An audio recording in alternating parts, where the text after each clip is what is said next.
সেই দিন নিরন্তন খবরের কাগজের পাতা উল্টাতে উল্টাতে একটু ঝিমিয়ে পড়েছি, কিন্তু অন্য মনস্কতা ভাঙল বাইরে কলিং বেলের শব্দ শুনে। দেখলাম চাকর পুটিরাম গামছা দিয়ে নিজের মুখ মুছতে মুছতে দরজার দিকে এগোচ্ছে। দাঁড়াও, আমি দেখছি বলে এগিয়ে গেলাম দরজার দিকে।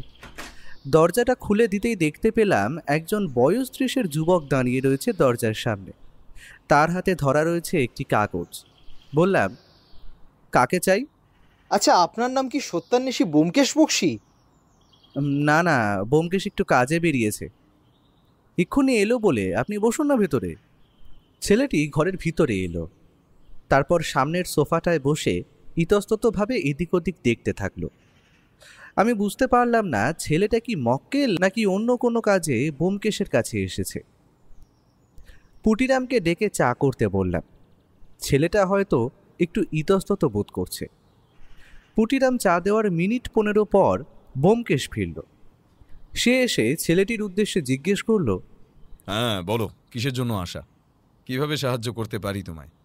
ছেলেটি নিজের ইতস্তত ভাবটা একটু কম করার চেষ্টা করে ব্যোমকেশের দিকে তাকিয়ে বলল, নমস্কার ব্যোমকেশবাবু। কথাটা যে কিভাবে শুরু করব সেটাই বুঝতে পারছি না, তবে বলতে যখন হবে তখন দেরি করে লাভ নেই। আমার নাম সঞ্জিত তালুকদার, আমার বাবার নাম রাজীব তালুকদার। বাবার এখন বয়স হয়েছে, তিনি অত্যন্ত অসুস্থ, কিন্তু এই অসুস্থতার মধ্যেও তিনি আপনার সঙ্গে দেখা করতে চান। আপনার সাথে ওনার একটা অত্যন্ত গুরুত্বপূর্ণ ব্যাপারে কথা আছে, তাই আপনাকে আমাদের বাড়িতে নিয়ে যাওয়ার জন্য অনুরোধ করতে এসেছি। এই যে আমার বাবার লেখা আবেদনপত্র। ঠিক আছে সঞ্জীব, এই আবেদনপত্রটা পড়ার আর দরকার লাগবে না। তুমি তোমার বাড়ির ঠিকানা বলে যাও। আমার হাতে তেমন কোনো কাজ নেই এখন। কাল সকাল সকাল নাগাদ আমরা দুজন না হয় তোমার বাড়িতে গিয়ে হাজির হব, কেমন? কি বলে যে আপনাকে ধন্যবাদ দেব ব্যোমকেশবাবু সেটাই বুঝতে পারছি না। আপনি কাল যখন ইচ্ছা হয় আসুন আমাদের বাড়িতে, আমি বাড়িতেই আছি। বালিগঞ্জ এলাকার ওই যে সেন জুয়েলার্স আছে না, সেই দোকানটার উল্টো দিকেই আমাদের বাড়ি। বাড়ির বাইরে দেখবেন বড় বড় ফলকে লেখা আছে তালুকদার ভিলা। আপনাদের আশা করি পৌঁছাতে কোনো অসুবিধাই হবে না। তবু যদি কোনো অসুবিধা হয়, এই যে আমার কার্ড, এই কার্ডের নিচে দেখছেন ওই যে নাম্বারটা রয়েছে, ওটাই আমার টেলিফোন নাম্বার। ওখানে আপনি ফোন করে নেবেন। ছেলেটি নিজের কার্ডটি ব্যোমকেশের দিকে এগিয়ে দিল। সে সেটা নিজের পকেটে চালান করে দিয়ে বলল, ঠিক আছে। বলেই সঞ্জীব বলে ছেলেটি উঠে দাঁড়ালো। তারপর আবার নমস্কার করে এগিয়ে গেল দরজার দিকে। আমি ছেলেটিকে দরজা অবধি এগিয়ে দিয়ে দরজাটি বন্ধ করে এসে দেখি ব্যোমকেশ মনের সুখে একটা সিগারেট জ্বালিয়েছে। এই সবে থানা থেকে ফিরলাম। থানায় খোঁজ নিয়ে যা বুঝলাম, দাসবাবুরও মতে কলকাতা শহরে এখন না ক্রাইম রেট নাকি খুবই কম। সব বেশিরভাগ ওই ছিঁচকে চোর আর ছিনতাইবাজদের উৎপাত। তার মানে তুমি বলতে চাইছো নতুন কেস পাওয়ার আশাই থেকে যাবে? আর এদিকে যা অবস্থা, বুঝতে পারছি নতুন কেস না পেলে যে উনুনে হাঁড়ি চড়বে না। কথাটা বললাম ঠিকই, তবুও আমি জানি যে ও ওইসব টাকা ফাঁকার ব্যাপার নিয়ে বেশি মাথা ঘামায় না। ওর আগের কেসটায় মক্কেলের থেকে বেশ ভালো আমদানি হয়েছিল, তাই এখন আর বসে খেতে তার বাঁধা নেই। তবে দেখা যাক এই ছেলেটি কাল কিসের জন্য ব্যোমকেশকে ডেকে পাঠালো। নতুন কেস হলে তো ভালোই হবে। আমার কথা শুনে ব্যোমকেশ ওর পাশে রাখা খবরের কাগজটা একবার হাতে তুলে দেখে আবার নিচে নামিয়ে রাখল। পুরো দিনটা অলসভাবে কাটানোর পরের দিন সকাল সকাল আমরা ট্যাক্সি নিয়ে বেরিয়ে পড়লাম তালুকদার ভিলার উদ্দেশ্যে। ঠিকানা খুঁজে পেতে তেমন কোনো অসুবিধেই হলো না। এই দিকটা ব্যোমকেশ খুব ভালো মতোই চেনে। কলকাতা শহরের ব্যস্ত অলিগলি পেরিয়ে আমরা পৌঁছালাম সেন জুয়েলার্সের অপর দিকের তালুকদার ভিলার সামনে। ট্যাক্সি থেকে নেমেই সবার প্রথম যেটা চোখে পড়ল তা হলো বাড়ির ওপরে বড় বড় অক্ষরে সাইনবোর্ডে লেখা তালুকদার ভিলা, নিচের সাল 1945। আমরা আর অপেক্ষা না করে এগিয়ে গেলাম বাড়ির সদর দরজায়। সঞ্জীব উপরের দোতলার ঘর থেকে আমাদের দেখতে পেয়ে এগিয়ে এসেছে আমাদেরই দিকে। আরে আসুন আসুন ব্যোমকেশবাবু, আমি সকাল থেকে আপনাদের জন্যই অপেক্ষা করে বসে আছি। বাবাকেও বলে রেখেছি যে আজ আপনারা আসছেন। এমা, বাড়িতে প্রবেশ করার আগে বাড়ির বর্ণনাটাই তো দেওয়া হলো না। ব্যোমকেশ বলে, গল্প লেখার সময় যেখানে যাচ্ছ সেই জায়গাটার একটা ছোটোখাটো ধারণা পাঠককুলের মনে প্রতিচ্ছবি হিসাবে এঁকে দিতে পারলে তুমি লেখক হিসেবে অত্যন্ত নিপুণ। তো এই ব্যোমকেশের কথা মতোই লিখছি। বাড়িটা মোট মিলিয়ে 3 তলা, নিচের তলায় মোট মিলিয়ে 3-4টে ঘর হবে। আর সব থেকে অদ্ভুত বিষয় হলো নিচের তলার সব কটা ঘরই তালা বন্ধ, তবে মাঝের তলায় মোট 3টে ঘর, প্রতিটি খোলা। আর এইগুলোতেই যে বাড়ির লোকজন থাকেন সেটা আর বলে দিতে হয় না। তবে 3 তলাটা দেখলাম 1 তলার মতনই বন্ধ। তবে সব থেকে আশ্চর্যের বিষয় হলো বাড়িটা পুরনো হলেও এটার বয়স অনুমান করা সহজ নয়।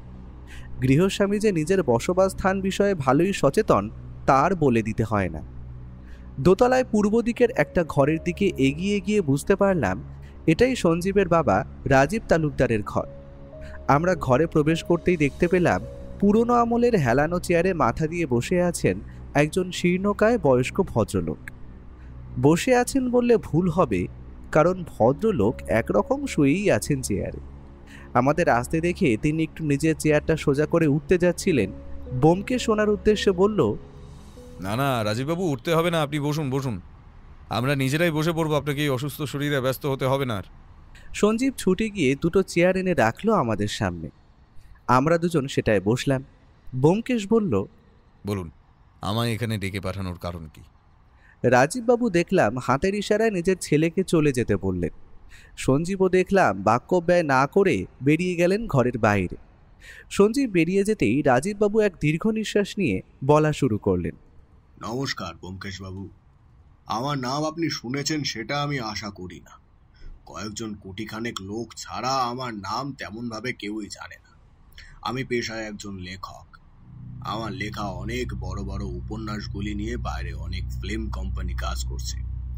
তবে এটা আমার এক অহংকারও বলতে পারেন, কারণ কলকাতা শহরে বড় বড় পরিচালকদের সাথে আমার পরিচয় থাকলেও আমি কিন্তু কোনোদিনই এখানকার কোনো ফিল্মের জন্য নিজের লেখা দিইনি।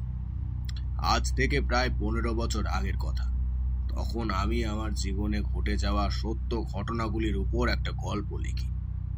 তখন আমার সেই সময় এক বন্ধু হয়েছিল, জানেন।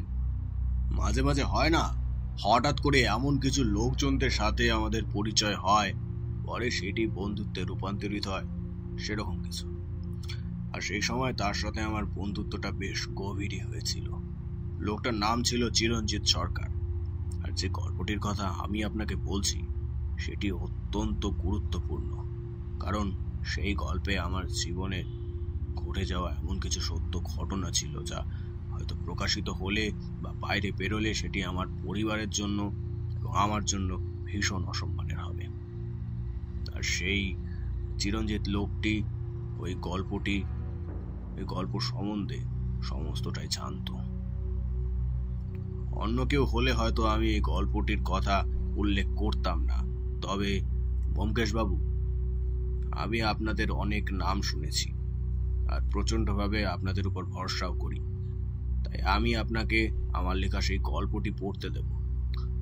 ব্যাপারটা এতটাই গোপনীয় যে আমি সেই গল্পটির কথা নিজের ছেলেকে অবধি বলতে পারিনি। আর যদি সেই গল্পটি কোনোভাবে কোনো উপায় প্রকাশিত হয়ে যায়, আমি আর আমার পরিবার শেষ হয়ে যাব ব্যোমকেশ বাবু। ভদ্রলোক এবার থামলেন। তারপর নিজের পকেটে হাত ঢুকিয়ে বার করে আনলেন একটি চাবির গোছা। তারপর তার মধ্যে থেকে একটি বেছে আমার দিকে এগিয়ে দিয়ে বললেন, ওই যে পুরানো কাঠের দেরাজটা দেখছেন না, এই চাবি দিয়ে ওটা একটু খুলতে পারবেন? ওটার 1 নম্বর ড্রয়ারটা খুলে একটা কাগজের তোড়া পাবেন, আর তার পাশেই একটা ফাইল পাবেন।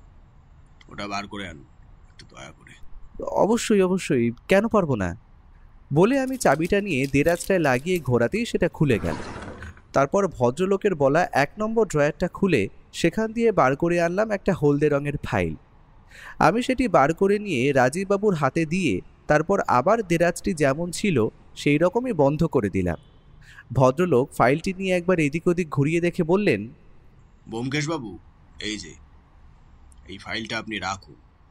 আর এই ফাইলটিতে আছে আমার লেখা সেই অদ্ভুত গল্পটি। ব্যোমকেশ নিজের হাতে ফাইলটা নিয়ে উল্টে পাল্টে দেখে বলল, রাজীববাবু, এ তো দেখছি অনেক পৃষ্ঠা, বেশ বড় গল্প বলে মনে হচ্ছে। আচ্ছা, আপনাকে একটা অনুরোধ করব, আমি কি ফাইলটা আমার বাড়ি নিয়ে গিয়ে পড়ে দেখতে পারি? স্বচ্ছন্দে ব্যোমকেশ বাবু। আর এটি আপনি চাইলে আপনার নিজের বাড়িতে বসেও পড়তে পারেন, তাতে আমি বেশি নিরাপদ মনে করব। তাহলে রাজীববাবু, আজ উঠি কেমন? আমি চেষ্টা করব 1-2 দিনের মধ্যেই পুরো গল্পটি পড়ে আপনাকে আমার মতামত দিয়ে যাওয়ার। অসংখ্য ধন্যবাদ ব্যোমকেশবাবু। আশা করি আপনি এই পুরো গল্পটি পড়লে অনেক কিছু জানতে পারবেন এবং অনেক কিছু বুঝতেও পারবেন। আর কেন আমি আপনাকে এই কেসটি দিচ্ছি সেটাও ধরতে পারবেন আশা করি। আমরা চেয়ার ঠেলে বেরিয়ে এলাম বাইরের দিকে। বাইরে বেরিয়ে ট্যাক্সি ধরার সময় একটা অদ্ভুত বিষয় লক্ষ্য করলাম। দোতলারই একটি ঘরের বারান্দার থেকে সন্দেহ ভরা দৃষ্টিতে তাকিয়ে আছেন একজন মহিলা। ট্যাক্সিতে উঠে আমি ব্যোমকেশের উদ্দেশ্যে বললাম, আচ্ছা ব্যোমকেশ, তুমি কি বুঝতে পারছো এই কেসটার ব্যাপারে? এখন বোঝার মতো অবস্থায় পৌঁছয়নি ভাইয়া, তবে রাজীব বাবু যে আমাদের থেকে কোনো একটা বিষয় লুকিয়ে গেলেন সেটা আর বলে দিতে হয় না। তবে ভদ্রলোক বোধ করি গোপন বিষয়টি গোপনই রাখতে চান। তার জন্য আমায় এই ফাইলটি আগে পড়ে দেখতে হবে। বাড়িতে এসে প্রথমে 2 কাপ চা বানাতে বলল ব্যোমকেশ। তারপর সেই মোটা কাগজের দিস্তাটা আমার হাতে দিয়ে ব্যোমকেশ বলল, পড়ো ভাইয়া, ধীরে ধীরে পড়ো তো, আমি শুনি কেমন। এই ইচ্ছেটা যে আমারও হচ্ছিল সেটা আর বলি কি করে। চায়ের কাপে লম্বা একটা চুমুক দিয়ে পড়া শুরু করলাম। এত বড় লেখা পড়া অসম্ভব, তাই জন্য আমি খুব দরকারি যে পাতাগুলো মনে হবে সেটাই পড়ব। পৃষ্ঠা নাম্বার 22। এখানে রাজীব তালুকদার লিখেছেন, ঈশ্বর যে কিভাবে এই ধরনের মানুষকে সৃষ্টি করেছেন তা আমি জানি না। হয়তো এরা মানুষরূপী কোনো পশু, কারণ নিজের সবথেকে প্রিয়জন নিজের স্ত্রীকে হত্যা করে প্রিয়নাথ আজ তাকে খুন করে মাটির নিচে পুঁতে সমস্ত প্রমাণ লোপাট করিয়া দিল। প্রিয়নাথ নিজের স্ত্রীকে শেষ করে দিলেও জঙ্গলের মধ্যে ফেলে দিয়ে গেলেন তার ফুটফুটে ছোট পুত্র সন্তানটিকে। হয়তো ভেবেছিলেন শিয়াল কুকুরে টেনে খেয়ে নিয়ে যাবে, কিন্তু হায় ঈশ্বর, রাখে হরি মারে কে। আমি সেই ছোট্ট শিশুটিকে গ্রহণ করিলাম। তারপর ভদ্রলোক তার লেখা গল্পের 38 নম্বর পাতায় লিখেছেন, আমি নিজের 2 ছেলেকে নিয়ে বেশ ভালোই ছিলাম, কিন্তু হঠাৎ করেই এই প্রিয়নাথ লোকটি আবার আমার জীবনে চলে আসে। বোম্বেতে একটি ফিল্মের জন্য গল্প দিতে গিয়ে আমার তার সাথে সাক্ষাৎ হয়। ধীরে ধীরে সাক্ষাৎ অনেক গভীরও হতে থাকে, পরে তা বন্ধুত্বে রূপান্তরিত হয়। কিন্তু আমি কোনোদিনও তাকে এটা বুঝতে দিইনি যে আমি তার জীবনে ঘটে যাওয়া এমন একটি বড় সত্য জানি। জানলে কি আর সে আমাকে আস্ত রাখত? যে লোক নিজের স্ত্রী এবং পুত্র সন্তানকে শেষ করে দিতে পারে, তার মতো নিকৃষ্টতম জীব হয়তো পৃথিবীর আর কোথাও নেই। গল্পের আরও অনেক অংশ আমি ব্যোমকেশের সামনে পড়েছিলাম বটে, কিন্তু আমার মনে হলো এই 22 নম্বর এবং 38 নম্বর পৃষ্ঠা দুটি সব থেকে গুরুত্বপূর্ণ। পড়া হয়ে যাওয়ার পরে ব্যোমকেশ বলল, বুঝলে ভাইয়া, এইয়া রাজীব তালুকদার লোকটার সম্বন্ধে একটু তথ্য জানার দরকার আছে। তবে আমার বিশ্বাস এই তথ্যগুলো তোমার থেকে বেশি তাড়াতাড়ি কেউ জোগাড় করতে পারবে না, কারণ লোকটা ফিল্ম জগতের লোক আর তুমি তো লেখক। তোমার তো চেনা জানা অনেকেই থাকবে যে নাকি হয়তো চেনে। সুতরাং লেখক হিসেবে আরেক লেখকের সুযোগ সন্ধান তোমার দ্বারাই সম্পূর্ণ হোক হে ভাইয়া। ব্যোমকেশের বলা কথা মতো আমি লোকটির সম্বন্ধে বেশ খোঁজ খবর চালালাম। তবে শেষ অবধি যা উদ্ধার করতে পারলাম তা হলো এই যে রাজীব তালুকদার একজন প্রকৃত ধনী লেখক। পারিবারিক দিক দিয়ে বলতে গেলে তার আগেও পূর্বপুরুষদের মধ্যে লেখক মানুষ ছিলেন এবং তারা প্রত্যেকেই ফিল্মের জগতের সাথে যুক্ত। বোম্বে এবং অন্যান্য বহু জায়গায় তার লেখা ফিল্ম হিসেবে বেরিয়েছে এবং তার দরুন বেশ কিছু পয়সা কড়িও কামিয়েছেন তিনি। তেনার প্রথম জীবন জানতে গেলে জানা যায় প্রায় বছর 45 আগে তিনি বিয়ে করেছিলেন। তবে প্রায় 2 বছর পর কোনো কারণে তার স্ত্রী তাকে ছেড়ে চলে যান, কিন্তু এই ঘটনা উপযুক্ত কারণ জানা যায়নি। তারপরেই এখন তার ছোট ছেলে সঞ্জীব তালুকদার একজন সাধারণ পোস্ট অফিসে চাকুরিরত। লেখালেখি সেও করে থাকে বটে, তবে বাপের মতো অত বড় লেখক হিসেবে নাম পায়নি। সম্পূর্ণ ঘটনা খুলে বলার পরে সে বলল, বলো কি, তো অনেক বড় নাটক দেখছি। তার মানে এত সব ঘটনার মাধ্যমে জানা যায় যে সঞ্জীব তালুকদার আসলে ছিলেন প্রিয়নাথ বাবুর ছেলে। এই জন্যই হয়তো রাজীব তালুকদার ওনার ছেলের দিয়ে এই সমস্ত ঘটনা লুকিয়ে গেলেন। তবে এখন প্রশ্ন হচ্ছে, এই প্রিয়নাথ লোকটি কে? তার পদবী বা কি? সে এখন কোথায় থাকে? উত্তর তো এই সমস্ত আমাদের খুঁজে বার করতে হবে। তো চিন্তা করে লাভ নেই অমর, আজ বরং ঘুমিয়ে পড়ো। কাল সমস্ত প্রশ্নের উত্তর পাওয়া যাবে রাজীব তালুকদারের কাছ থেকে। পরের দিন সকালে ঘুম থেকে উঠেই আমরা দুজন বেরিয়ে পড়লাম তালুকদারের বাড়ির উদ্দেশ্যে। তবে অদ্ভুত ব্যাপার হলো, আজ তালুকদার ভিলাতে দেখা মূল্য আরও দুজন নতুন মানুষের। প্রথমজন এক বয়স 15 ছেলে, অপরজন বয়স 40-এর বেশি একজন ভদ্রলোক। আমাদের আসতে দেখেই এগিয়ে এসে নমস্কার জানিয়ে বললেন, নমস্কার। আপনি তো গোয়েন্দা আশা করি। আগের দিন আপনারা যে এই বাড়িতে এসেছিলেন তার খবর আমি পেয়েছি, তাই আজ আসবেন বুঝে আলাপ জমাতে এলাম আর কি। তা আজকাল সত্যান্বেষণ ছেড়ে দিয়ে লেখালেখি শুরু করলেন নাকি? হ্যাঁ। আমি বুঝলাম ভদ্রলোক ব্যোমকেশের কাছে থাকা রাজীববাবুর লেখা গল্পটির দিস্তা কাগজের তোড়া দেখে এই মন্তব্য করেছেন। আর ইনি যে রাজীব তালুকদারের সুযোগ্য বড় পুত্র অনিশ তালুকদার তার বলে দিতে হয় না। আর আগের দিন যে মহিলাটিকে আমি এবং ব্যোমকেশ বারান্দায় দাঁড়িয়ে থাকতে দেখেছিলাম, তিনি যে এই অনিশবাবুর স্ত্রী ছিলেন তা আজ স্পষ্ট। ব্যোমকেশ হাসি মুখে উত্তর দিল, না না অনিশবাবু, আমি আবার লেখক হতে যাব কেন? আমার এই বন্ধুটি লেখক স্বনামধন্য। আমার কারবার খালি সত্য অনুসন্ধান নিয়েই। অনিশবাবু ব্যোমকেশের কথা শুনে হাসি মুখে বললেন, আচ্ছা আচ্ছা, যান গিয়ে বাবার সঙ্গে দেখাটা করে আসুন। কি বলেন আবার কে জানে। আমরা এবার এগিয়ে গেলাম রাজীব তালুকদারের ঘরটির উদ্দেশ্যে। ঘরে প্রবেশ করেই দেখি সঞ্জীববাবু তার পিতাকে ওষুধ খাইয়ে দিচ্ছিলেন। আমাদের দেখে সঞ্জীববাবু উঠে দাঁড়িয়ে নমস্কার জানিয়ে বললেন, আসুন আসুন ব্যোমকেশবাবু, বাবার এই সময় একটা ওষুধ থাকে, সেটাই দিচ্ছিলাম আর কি। আপনারা কথা বলুন, আমি এক্ষুনি চা পাঠিয়ে দিচ্ছি। তা পড়েছেন কাগজগুলো? পড়লাম, তবে এই প্রিয়নাথ লোকটি সম্বন্ধে আপনি যতটুকু তথ্য দিয়েছেন সেটিতে আমি সন্তুষ্ট হতে পারিনি। এমনকি লেখায় লোকটার পদবীরও উল্লেখ নেই। আচ্ছা, আপনি কি লোকটা সম্বন্ধে আমাদের আরো কিছু তথ্য বলে অবগত করতে পারবেন? আসলে ব্যোমকেশবাবু, আমি লেখায় যে নাম উল্লেখ করেছি সেই লোকটি কিন্তু আসল নাম নয়।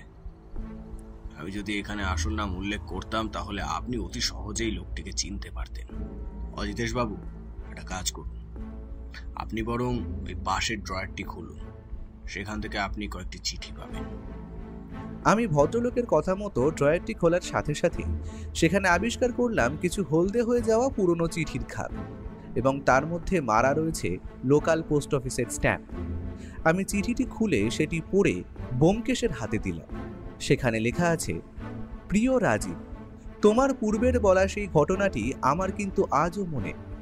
বহুকাল তোমার সাথে দেখা সাক্ষাৎ নাই হে বন্ধু, কিন্তু লোকটি ইতিহাস তুমি নিজের কাছে লুকাইয়া রাখিয়াছ, সেটি কিন্তু শুধু তুমিই জানো না, জানি আমিও। সুতরাং তুমি যদি এই ঘটনার গোপনীয়তা গোপন রাখতে চাও, তবে কিন্তু মোট মিলিয়া 50,000 টাকা আমায় পাঠাইয়া দিও, নয়তো আমি নিজের পরের লেখায় সমস্ত ঘটনা বর্ণনা করিয়া পাঠককুলের কাছে প্রকাশ করিয়া দেব, যা হয়তো ভালো ব্যাপার হইবে না। ইতি তোমার অতীতের বন্ধু। চিঠিটা দেখা শেষ হওয়ার সাথে সাথেই ব্যোমকেশ রাজীববাবুর উদ্দেশ্যে বলল, আচ্ছা রাজীববাবু, আপনি কি নিজের লেখাই গল্পটিতে কোনোভাবে এই 27 নম্বর পৃষ্ঠাটি ছিঁড়ে ফেলেছিলেন? কারণ আমি যখন এই লেখাটি পড়ছিলাম তখন আবিষ্কার করি এই অদ্ভুত ঘটনাটি, যেখানে লেখার 27 এবং 28 নম্বর পাতাটি যেন কেউ ছিঁড়ে নিয়েছে। রাজীববাবু কথাটা শুনে যেন চমকে উঠলেন। এ কি বলছেন আপনি? এ কি করে সম্ভব? লেখাটির কথা খালি আমি, আপনারা এবং আমার ওই পুরাতন বন্ধু ছাড়া কেউ জানে না। তবে কিভাবে সেটি হারিয়ে গেল? এ যে অসম্ভব কাণ্ড। আচ্ছা, আপনার বাড়ির অন্য কেউ কি এই কাজ করতে পারে বলে মনে করেন? না ব্যোমকেশ বাবু, এ ঘরে তো কেবল প্রবেশ করে আমার চাকর ছোট ছেলে সঞ্জীব, আর মাঝে সাঝে অনিশের ছেলেটি আসে। দাদু ভাই আমায় খুব ভালোবাসে, তাই আসে মাঝে সাঝে। আমার তো মনে হয় না এদের মধ্যে কেউ এই কাজ করতে পারে, কারণ দেরাজের চাবি থাকতো সবসময় আমার কাছে। আপনারা ভালো করে দেখেছেন তো ব্যোমকেশ বাবু? একবার, বহুবার আমরা দেখেছি। লেখাটি ভালো করে উল্টে পাল্টে পড়া হয়েছে, কিন্তু কোনোবারই আমরা ওই 27-28 নম্বর পৃষ্ঠাটি খুঁজে পাইনি। ভদ্রলোক একটা দীর্ঘশ্বাস ফেললেন। ব্যোমকেশ বলল, আচ্ছা রাজীববাবু, আপনি এটা বলতে পারেন যে ওই পৃষ্ঠায় আপনি কি লিখেছিলেন, সেটা কি আপনার মনে আছে? ওই লেখাটি আমার জীবনের শেষ লেখা। আর আর ওটার গুরুত্ব আপনি ভালো করেই জানেন ব্যোমকেশ বাবু।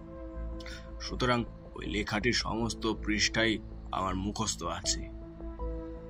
সেইখানেই লেখা ছিল আমার ছোট ছেলে অর্থাৎ সঞ্জীবকে জঙ্গলের মধ্যে কুড়িয়ে পাওয়ার ঘটনাটি। তার মানে সেই স্থানটি যে অত্যন্ত গুরুত্বপূর্ণ রাজীববাবু, তাই তো? ভদ্রলোক নিজের মাথা নাড়িয়ে সম্মতি জানিয়ে দিলেন। আচ্ছা রাজীববাবু, আপনার ছোট ছেলে অর্থাৎ সঞ্জীববাবু হয়তো এই সবের কিছুই জানেন না আশা করি। আর বড় ছেলে? না, ছোট ছেলেকে কিছুই বলিনি কোনোদিন। তবে বড় ছেলে অনিশ সবটাই জানে। তবে সে কোনোদিন নিজের ভাইকে অন্য চোখে দেখেনি। এটা আমার ভাগ্যই বলতে পারেন। সুতরাং ওই দিক থেকে আপনি নিশ্চিন্ত হতে পারেন যে অনিশ কোনোদিন এই সত্য তার ভাইয়ের সামনে আনবে না। যে সত্য মানুষকে কষ্ট দেয় সেটা সামনে না আসাই ভালো। আমি বলি কি, আপনি একবার কিন্তু পুলিশকে সব ঘটনা খুলে বলতে পারতেন। একজন লোক আপনাকে ব্ল্যাকমেল করে এইভাবে টাকা চাইছে, তাকে ধরে সঠিক পথে আনা কিন্তু পুলিশের জন্য অত্যন্ত সহজ কাজ। আসলে ব্যোমকেশ বাবু, আমার মন বলছে কিছু একটা খারাপ করতে চলেছে। তার মধ্যে শুনছি বইয়ের একটা পৃষ্ঠা উধাও। আচ্ছা রাজীববাবু, আপনি যখন আপনার আসন্ন বিপদ বুঝতে পারছেন, তখন কেন এবার সবটা আমার কাছে খুলে ধরছেন না? আপনি কিন্তু আপনার সেই বন্ধুটির নাম এখনো অবধি আমাদের কাছে খুলে বলেননি। সে লোক কি কলকাতায় থাকেন? আপনি কি চিঠির প্রেরক এবং আমার বন্ধুর কথা বলেছেন তো? আর লুকিয়ে লাভ কি হবে? এই যে চিঠির প্রেরক, তার নাম নিধিরাম বারিক। এককালে আমার খুব ভালো বন্ধু ছিল বটে, তবে এখন 10 বছর তার সাথে কোনো যোগাযোগ নেই আমার। এবং সে বহাল তবিয়েতে এই কলকাতা শহরেই থাকে। আমি আপনাকে তার ঠিকানা দিচ্ছি, আপনি গিয়ে কথা বলে আসতে পারেন। আমার যা অবস্থা দেখছেন আপনি, এই ঘরে কি বিছানা ছেড়ে উঠে যাওয়ারও ক্ষমতা নেই আমার। অসংখ্য ধন্যবাদ রাজীববাবু। তবে আপনার গল্পে লেখা প্রিয়নাথ চরিত্রের লোকটির আসল নাম কিন্তু আপনি এখনো আমাদের জানাননি। তবে এখনো সময় আছে। আচ্ছা, আজ তবে উঠি কেমন? আমি আর অমর এক্ষুনি একবার নিধিরাম বাবুর বাড়ির দিকে যাব। ভদ্রলোকের কাছ থেকে নিধিরাম বাবুর বাড়ির ঠিকানা পাওয়া গেল বটে, তবে সেটা কলকাতা শহরের এমন জায়গায় অবস্থিত যে প্রায় 2 বার বড়সড় ট্যাক্সি ভাড়া করে পকেট দিয়ে খসবে, সেটা ভেবে মনটা একটু খারাপ হয়ে গেল। অবশেষে আমরা গিয়ে পৌঁছালাম নিধিরাম বাবুর বাড়ির সামনে। ঠিকানা অনুযায়ী খুঁজে পেতে অসুবিধে হয়নি। আমরা গেটের বাইরে থেকেই বেল দিতেই দরজা খুলে দিল একজন চাকর। কাকে চাই? আচ্ছা, এটা কি নিধিরাম বাবুর বাড়ি? আর উনি কি বাড়ি আছেন? হ্যাঁ, এটা ওনারই বাড়ি। বাবু বাড়িতেই আসেন। আপনারা আসেন। আমরা ভিতরে গিয়ে বসার সাথে সাথেই বুঝতে পারলাম লোকটির পসার বা অবস্থা বেশ ভালোই, কারণ বাড়িটা সাজানো নানা রকমের দামি দামি আসবাবপত্র দিয়ে। এই লোক যে কাউকে চিঠি লিখে ব্ল্যাকমেল করে টাকা চাইতে পারে, কেন জানি না আমার বিশ্বাস হলো না। মিনিট খানেক বসার পর আমাদের সাথে দেখা করতে এলেন একজন বয়স 50-এর ভদ্রলোক। পরনে সাদা রঙের ধুতি এবং ওপরে একটা সাদা স্যান্ডো গেঞ্জি, চোখে গোল ফ্রেমের চশমা। তবে শরীরের গড়ন অনুযায়ী ওনার মুখের মোটা গোঁফটা যেন মানাচ্ছে না। ভদ্রলোক আমাদের দেখেই বলে উঠলেন, আরে বসেন সত্যান্বেষী ব্যোমকেশ বক্সীবাবু। কি সৌভাগ্য আমার, আপনাদের পদধূলি পড়েছে আমার বাড়িতে। আপনার এই বন্ধুটির লেখাও কিন্তু আমি অনেক পড়েছি। তা আজ আমার বাড়িতে কি মনে করে? পেপারে বহুবার ব্যোমকেশের ছবি বেরোনোর কারণে বোধ করি লোকটি ব্যোমকেশকে চিনতে পেরেছে। ব্যোমকেশ বেশি ভনিতা না করে সোজাসুজি প্রশ্ন করল, আচ্ছা নিধিরাম বাবু, আপনি এবং রাজীব তালুকদার একসময় ভালো বন্ধু ছিলেন আশা করি। আর আপনি তার জীবনে এমন কিছু গোপন তথ্য জানেন যা হয়তো কেউ জানে না, তাই তো? তা জানি বটে, কিন্তু তার সাথে তো আমার প্রায় দেখা সাক্ষাৎ হয় না প্রায় 10 বছর আগে। সে কি কোনো তদন্তের জন্য আপনাকে আমার কাছে পাঠিয়েছে নাকি? তবে আমি সোজাসুজি বলে দিতে চাই, আমি আপনাকে এ বিষয়ে কোনো সাহায্য করতে পারবো না। সাহায্য করবেন না সেটা আপনার ব্যাপার, তবে একজন অসুস্থ লোককে এইভাবে চিঠি লিখে ব্ল্যাকমেল করে টাকা চাওয়ার ব্যাপারটা আপনার মতো মানুষকে শোভা দেয় না। আপনি যা করার করে নিন ব্যোমকেশবাবু। আমি আমার দিক থেকে আর কিছু তথ্য আপনাকে দিতে পারবো না। আপনি একজন গোয়েন্দা, সুতরাং সত্য কি সেটা নিজেই খুঁজে বার করুন। সেটাই যে আপনার কাজ। তবে আজ উঠুন আপনারা। আপনি কি আমাদের সেই লেখার বর্ণিত যে লোকটিকে এবং তার ঘটনা লুকোনোর চেষ্টা চলছে তার নাম আমাদের বলতে পারেন? গল্পে হয়তো আপনি আলাদা নাম পেয়েছেন লোকটির, তবে সেই লোক যে সে লোক নয়। সিঙ্গানিয়া লোক বেজায় খারাপ। তার অতীতের ঘটনা ফাঁস হলে সে যে রাজীব আর তার পুরো পরিবারকে শেষ করে দিতে পারে, সেটা আপনার মক্কেলের জেনে রাখা উচিত। ধন্যবাদ, আজ আপনারা উঠুন। লোকটা যে তাড়াতাড়ি আমাদের বার করে দিতে চাইছে সেটা বুঝতে পারলাম। তবে এখানে এসে একটা তথ্য পাওয়া গেল যে লোকটির কথা গল্পে উল্লেখ আছে প্রিয়নাথ বলে, তার পদবি হয়তো সিংহানিয়া। তবে নাম সেটা খুঁজে বার করতে হবে আমাদেরই। বাড়ি ফিরে ব্যোমকেশকে নিধিরাম লোকটির ব্যাপারে জিজ্ঞেস করায় সে বলল, নিশ্চিত লোকটা বেশ চালাক এবং দড়িবাজ। তবে আমি বাজিয়ে দেখে যা বুঝেছি, লোকটা চিঠি লিখে রাজীববাবুকে ব্ল্যাকমেল করতে পারে না। সে এত বছর ধরেই তো ঘটনাটা জানতো। আর সিঙ্গানিয়া একজন ফিল্ম জগতের লোক, আশা করি সে তো তাকেই সরাসরি ব্ল্যাকমেল করে টাকা চাইতে পারত। সেক্ষেত্রে টাকার পরিমাণ সে পেত অনেক বেশি। তার মানে তুমি বলতে চাইছো নিধিরাম লোকটা খালি ধড়িবাজ কিন্তু চিঠি লেখেনি? তার প্রমাণও আমি পেয়েছি, কারণ লোকটার বসার ঘরে আমাদের যেখানে বসতে দিয়েছিল তার সামনে টেবিলে একটা বাজারের ফর্দ পড়েছিল। সেটা যে তারই লেখা তাতে আমার কোনো সন্দেহই নেই। আর সেই হাতের লেখার সঙ্গে চিঠিতে দেখা হাতের লেখার কোনো মিলই নেই। তবে চিঠি যখন সে লেখেইনি, তবে লিখলোটা কি? যেই লিখেছে তার এখন প্রচণ্ড পরিমাণে টাকার প্রয়োজন, আর তাই জন্যই সে রাজীববাবুকে ব্ল্যাকমেল করছে। তবে সেটা যে কে সেটাই খুঁজে বার করতে হবে আমাদের। সেই দিন কোনো রকম এই কেসটি সম্বন্ধে আমাদের কথা হয়। তবে ব্যোমকেশ যে কেসটা নিয়ে সারাদিন ভাবছে তা আমি বুঝতে পারলাম তার ঘন ঘন সিগারেট খাওয়া এবং কপালের কাছের ভ্রুকুটিটা দেখে। সে যে অ্যাস্ট্রেতে বড় একটা ছাইয়ের স্তূপ করে ফেলেছে সেটা হয়তো নিজেই জানে না। তবে রাতের দিকে খাওয়া দাওয়ার পর একটা টেলিফোন এলো। ব্যোমকেশ সেটা তুলে নিয়ে বলল, হ্যালো, হ্যাঁ অজিতেশ বক্সি বলছি। হ্যাঁ বলুন দাসবাবু, কি মনে করে? ফোনের আওয়াজ স্পিকারেই ছিল, তাই দাসবাবুর কথা স্পষ্ট শুনতে পেলাম।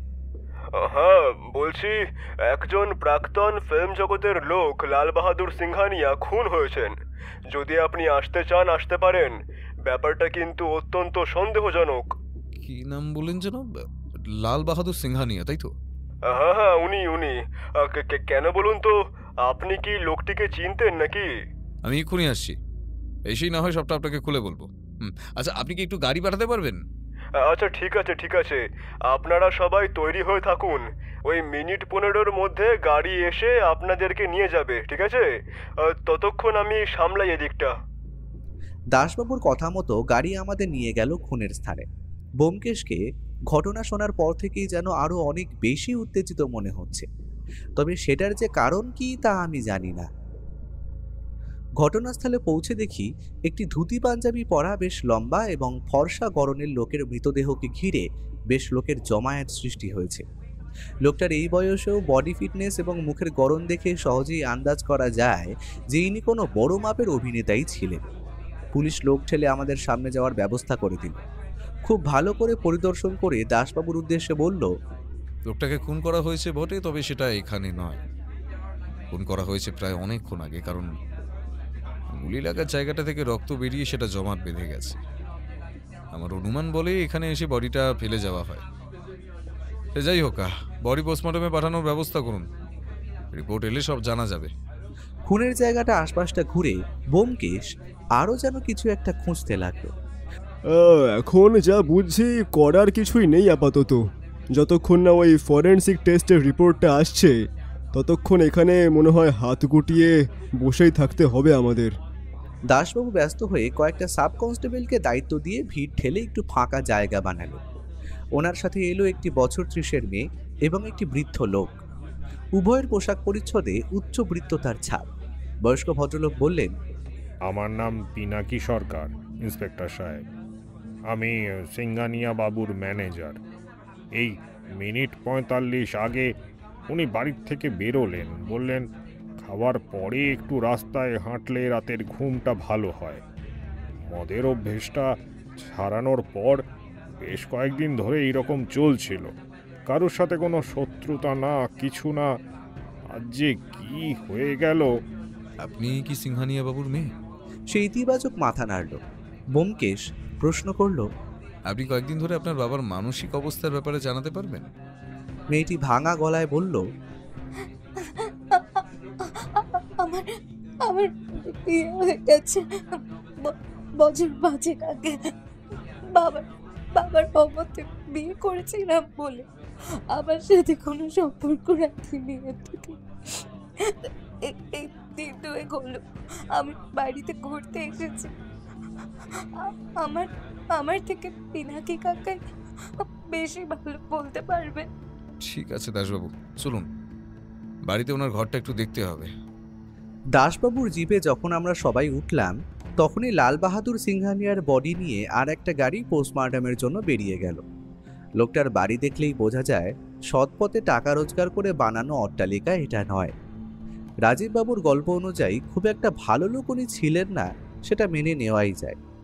বাড়ির ভেতরের দেওয়ালে সর্বত্র বড় বড় ফিল্ম জগতের তারকাদের সঙ্গে কাটানো মুহূর্তের ছবি বাঁধিয়ে ঝোলানো আছে। এই তারকাদের অনেককেই আমি চিনি। ম্যানেজার পিনাকি বাবু আমাদের নিচের তলার একটি বড় হল ঘরে নিয়ে গেলে। এইটিকে স্টুডিও বললে ভুল হবে না। ঘরের এক কোণে প্রজেক্টরের মাধ্যমে ছবি উপভোগ করার ব্যবস্থা আছে। তার সামনে লম্বা তক্তপোষের সামনে সাজা আছে একটি কোমর সমান উঁচু পেতলের হুকোদানি। পিনাকি বাবু বললেন, ওখানে বসেই দিনের বেশিরভাগ সময় কাটাতেন সিংহানিয়া বাবু। তাছাড়া আর অন্য কোনো ঘরে না যেতেন, না কারুর খবর নিতেন। ব্যোমকেশ সেদিকে এগিয়ে গেল। সামনে রাখা একটি কাঠের বাক্সের দিকে অঙ্গুলি নির্দেশ করে বলল, ওটি কি? ওটার মধ্যে সমস্ত পুরনো কালেকশনের রিল আছে। এগুলো দেখেই তো দিন কাটাতেন। ব্যোমকেশ বাক্সটি খুলে কয়েকটা রিলের খাপ চোখের সামনে তুলে দেখল। আমি একটু এগিয়ে গেলাম। দেখলাম তাতে ছবির নাম ও প্রধান কয়েকটি তারকার নাম লেখা আছে। বোধহয় এগুলো সিংহানিয়া লোকটা নিজেই লিখেছে। এমন সময় চোখে পড়ল জিনিসটা। দেখলাম একদম রিলের একটি খাপের থেকে ছোট কাগজের অংশ কিছুটা বেরিয়ে আছে। কৌতূহলবশত বললাম, ব্যোমকেশ, দেখো তো ওটা কোনো চিঠি নাকি? ব্যোমকেশ খামটি বের করলো। তারপর যে কাগজের টুকরোটি ওই খামের ভেতর থেকে বেরোলো তা দেখে আমি স্তম্ভিত হয়ে সেদিকে চেয়ে রইলাম। দেখলাম এটি সেই লেখা গল্প থেকে উধাও হয়ে যাওয়া পাতাটি, অর্থাৎ 27-28 নম্বর পৃষ্ঠা রাজীববাবুর লেখার কাহিনীর। আমি ও ব্যোমকেশ মুখ চাওয়াচাই করলাম। দাসবাবু বললেন, ওটি কি? জখের ধন। চলুন, আমাদের বাড়িতে চলুন, বাকি সবটা বলছি। পিনাকি বাবু, চিন্তা করবেন না, খুব শীঘ্রই আততায়ীকে পুলিশের হাতে তুলে দেব। আমরা বাড়িতে ফিরে এলাম। সিঁড়ি দিয়ে ওঠার সময় শুনতে পাচ্ছিলাম ঘরের ভেতরে টেলিফোনটা বাজছে। ব্যোমকেশ দ্রুত পায়ে এসে রিসিভারটা তুলে নিল। হ্যাঁ, মিস্টার বক্সি বলছি। কি ব্যোমকেশ বাবু, সিংহানিয়া তো মারা গেল, সত্য অন্বেষণ কত দূর? নিধিরাম বাবু এই খবরটা যখন পেয়েছেন তখন নিশ্চিত থাকুন উনি ধরা পড়লে সেই খবরটাও পেয়ে যাবেন। ধন্যবাদ আমার খবর নেওয়ার জন্য। বলে ব্যোমকেশ সজোরে রিসিভারটা রেখে দিল। দাসবাবু প্রশ্ন করলেন, ব্যোমকেশ, ব্যাপারটা কি বলো তো? আমি তো কিছুই বুঝতে পারছি না। ব্যোমকেশ তক্তপোষে নিজের শরীরটা এলিয়ে দিয়ে বলল, এমন একটি চাল চালা হয়েছে যা সম্পূর্ণ আমার চোখের সামনে, কিন্তু আমি তার কিছুই বুঝতে পারিনি। দাসবাবু, আপনি আগে সম্পূর্ণটা শুনুন। বলে ব্যোমকেশ দাসবাবুকে সম্পূর্ণ ঘটনাটা পুঙ্খানুপুঙ্খ বর্ণনা করল। ভদ্রলোকের মুখ দেখেই বুঝলাম উনি পুরো ঘটনাটা কতটা অবাক হয়ে শুনছেন। অবশেষে একটা সিগারেট ধরিয়ে বললেন, সবই তো বুঝলাম ব্যোমকেশ, তাহলে এখানে সিংহানিয়ার ঘরে ওই কাগজটি গেল কিভাবে? সব বুঝতে পারবেন, একটু অপেক্ষা করুন। পরদিন সকালে দাসবাবু ফরেন্সিক রিপোর্ট নিয়ে আমাদের বাড়িতে এলেন। বললেন, ব্যোমকেশ, তুমি ঠিকই বলেছিলে। খুন হয়েছে আনুমানিক রাত 10টা 5 নাগাদ। তারপরে বডিটা সেইখানে ফেলে দিয়ে যাওয়া হয়। হ্যাঁ, জানতাম আমার অনুমানই সঠিক হবে। আমরা এবার একটু বেরোবো তালুকদার বাড়ির উদ্দেশ্যে। আপনাকে নিয়ে যাওয়া যাবে না, কিন্তু আপনি ফোর্স নিয়ে তৈরি থাকবেন, কারণ অতিথি আপ্যায়ন আপনাকেই করতে হবে। দাসবাবু সম্মতি প্রকাশ করে চলে গেল। উনি আমাদের ছেড়ে দিতে চেয়েছিলেন, কিন্তু ব্যোমকেশ তাতেও রাজি হলো না। আমরা রিক্সা নিয়ে তালুকদার বাড়িতে পৌঁছে যখন রাজীববাবুর ঘরে প্রবেশ করলাম, তখন আগের দিনের মতো দেখলাম সঞ্জীববাবু তার বাবাকে ওষুধ খাওয়াচ্ছে। ব্যোমকেশ বলল, ওষুধের শিশিটা আমার একটু চাই সঞ্জীববাবু। সে তো ফুরিয়ে গেছে, এই মাত্র নালায় ফেলে দিয়ে এলাম ব্যোমকেশবাবু। আমি এক কাজ করতে পারি, আমি আপনাকে প্রেসক্রিপশনটা দিতে পারি, যাতে ওই ডাক্তারবাবু ওষুধ লিখে দিয়েছিলেন। কোথায় সেটা? সঞ্জীব সঙ্গে সঙ্গে ড্রয়ার থেকে একটি ডাক্তারের নাম ও টেলিফোন নাম্বার সহ কাগজ বের করে ব্যোমকেশের হাতে দিল। দেখলাম তাতে কয়েকটা ক্যালসিয়ামের ওষুধ ছাড়া আর কিছুই লেখা নেই, এবং সবশেষে লেখা আছে একটি হজমের তরল ঔষধ। ব্যোমকেশ জিজ্ঞেস করল, আচ্ছা রাজীববাবু, আপনার রোগটা কি হয়েছিল জানতে পারি? রাজীববাবু ব্যোমকেশের এই কাজকর্মে কিছুটা বিস্মিত হয়ে পড়েছিলেন। তিনি এবার ধাতস্থ হয়ে বললেন, বিশেষ কিছু নয়, তবে কর্মজীবনে একবার শুটিং দেখতে গিয়ে একটা চলন্ত গাড়ি থেকে পড়ে গিয়েছিলাম। সেই থেকে পিঠের দিকটা একটা চিনচিনে ব্যথা ছিল। তখন বয়স কম ছিল ব্যোমকেশবাবু, অতটা তখন গুরুত্ব দিইনি। হঠাৎ করেই বছর খানেক আগে থেকে এক জায়গায় বেশিক্ষণ বসে থাকলেই সেই জায়গায় ব্যথা অনুভব করতে শুরু করলাম। সঞ্জীবের তখন সবে সবে চাকরি হয়েছে, বলল আর বেশি কষ্টের কাজ করে লাভ নেই, তার থেকে ধীরে ধীরে বাইরে বেরোনো বন্ধ করে দিলাম। কিন্তু ব্যোমকেশবাবু, সত্যি বলতে তারপর থেকে আমার শরীরের উন্নতি থেকে বেশি অবনতি হয়েছে। এখন চাকর খাইয়ে দেয় বলে দুটো খেতে পারি। সঞ্জীব স্কুলে চলে গেলে আমি পুরো একা হয়ে যাই। ভদ্রলোকের কথা শুনে মায়া হলো আমার। আপনাদের বাড়িতে প্রবেশ করার জন্য অন্য কোনো জায়গা আছে কি? কই না তো। সিংহানিয়া খুন হয়েছে, খবরটা পেয়েছেন আশা করি আপনি। ভদ্রলোক কথাটা শুনে প্রায় আঁতকে উঠলেন, তারপর বললেন, খুন? কখন, কিভাবে? সব বলবো রাজীববাবু, এবং আপনার খোয়া যাওয়া গল্পটির পাতাটিও উদ্ধার হয়েছে। এত ভালো খবর ব্যোমকেশবাবু, কোথায় পেলেন সেটা?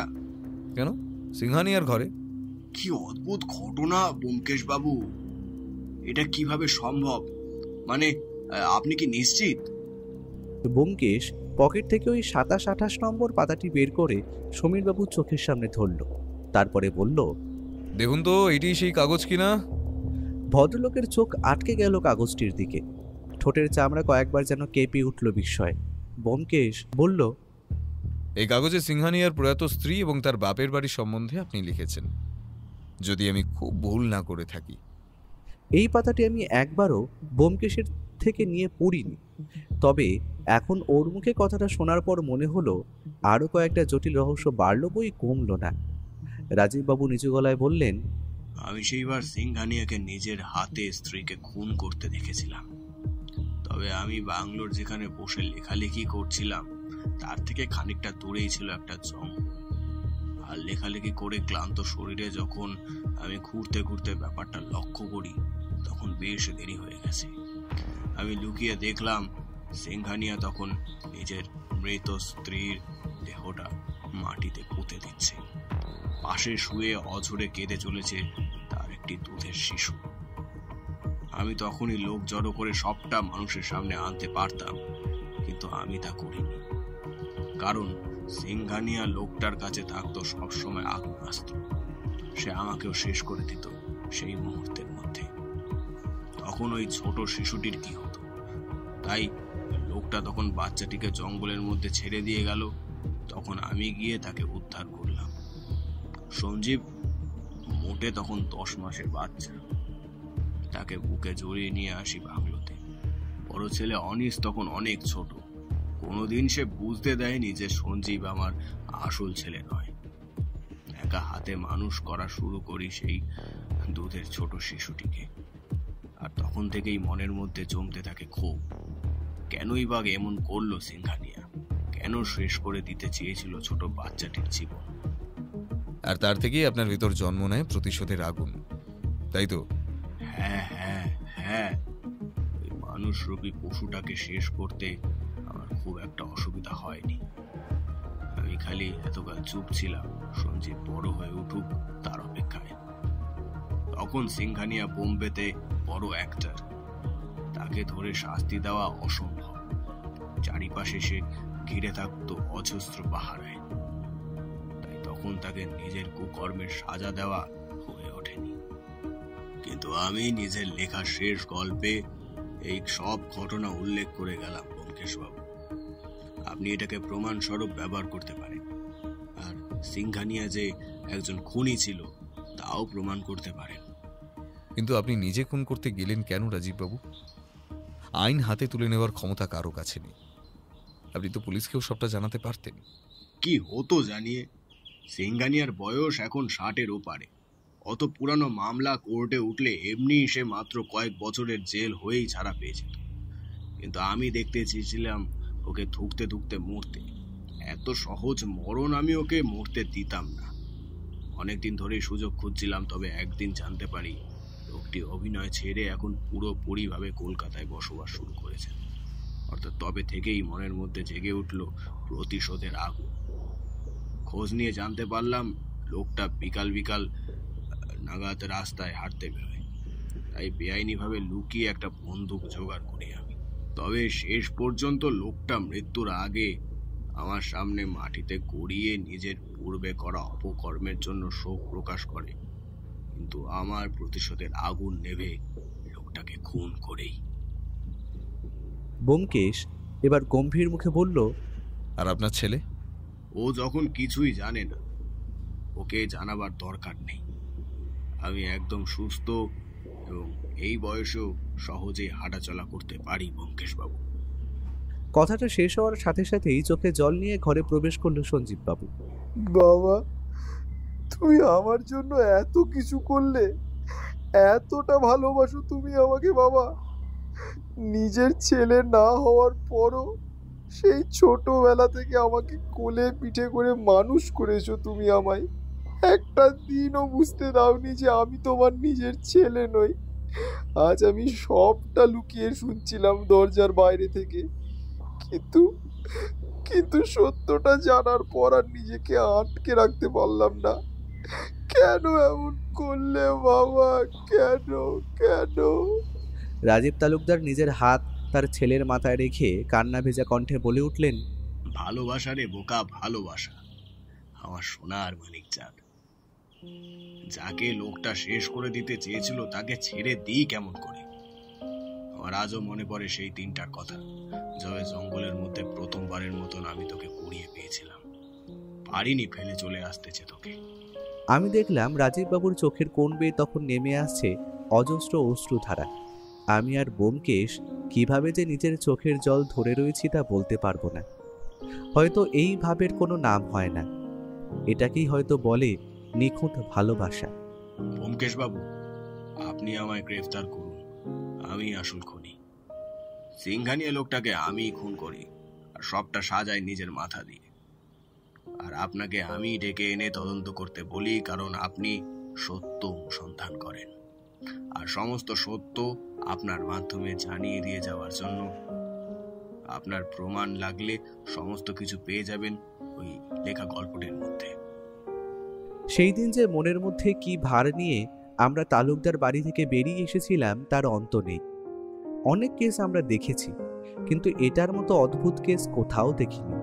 হয়তো এটাকেই বলে নিখুঁত ভালোবাসা। তবে কোর্টে যখন মামলাটা ওঠে, সমস্তটা প্রমাণ হয় যে সিংঘানিয়াই খুনি ছিল, কিন্তু আইন নিজের হাতে তুলে নেওয়ার জন্য লেখক রাজীব তালুকদারের মাত্র 5 বছরের কারাবাস হয়। কিন্তু এই ঘটনা আমি যতদিন বাঁচব ততদিন আমার মনে থাকবে।